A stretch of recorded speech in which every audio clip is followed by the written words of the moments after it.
So this is how to buy Chainlink cryptocurrency here in Canada on Robinhood. Once you open up the app, go to the middle, in the bottom, and press on the magnifying glass. Once you're on the Explore page here, where it says search by name or symbol, I want you to start typing in Chainlink like this, or ticker symbol link.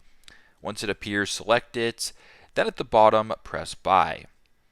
Now, once you're on this page, you can then go to the top right and select your type of order. So you can do a market order in Canadian dollars or a market order in Link or the actual crypto. I'll keep it at Canadian dollars for this example.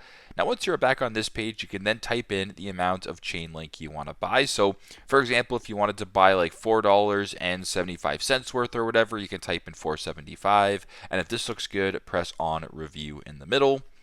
Then you can review the order so you can see how much Chainlink crypto you're purchasing, the fees, as well as the total cost. And if this looks good, at the bottom, you can swipe up to submit the order. So that is how you guys can buy Chainlink crypto here in Canada on Robinhood. Thanks again for watching and hope this helps.